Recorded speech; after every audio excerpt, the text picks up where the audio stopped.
Hi, I'm Kathryn Ananda, and this is Thrivable Me.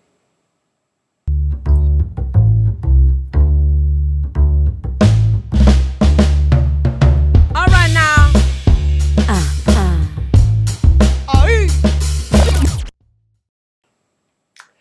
So for the longest time now, I've had these video blogs playing and creating in my mind, and while they've been incredibly entertaining to me, I feel it's time now to get them out of my head and into the world. So welcome to the very first episode of Thrivable Me. What is this thrivability thing, you might be wondering? Thrivability, in its greatest simplicity, is the conditions for thriving, for whole systems and for all of the parts of those systems.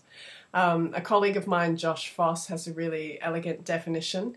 Thrivability is an abundance-based vision for human development that is aspirational, inclusive, and regenerative.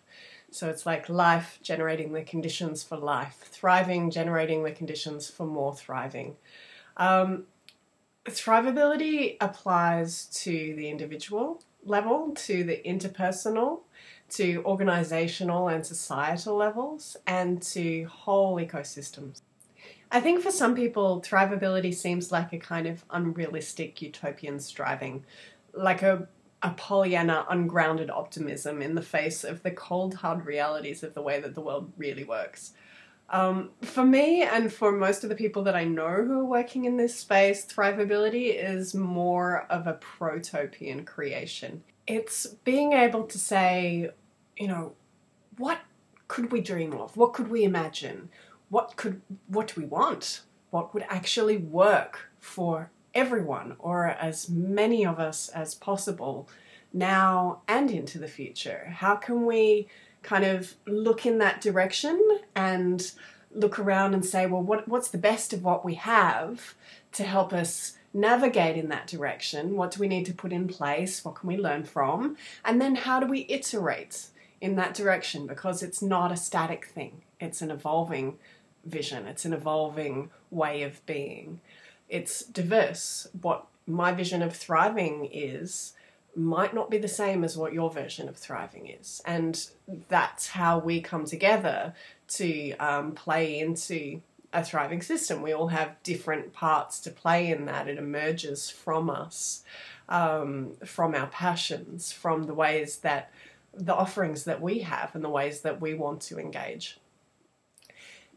When we think of thriving systems, probably what comes to mind would not initially be a human-created system. I think for most of us, when we look at government or education or health systems in the mainstream, rarely would we say, yep, that's the best we can do. That's working for everyone, and you know, we're there, we've done it.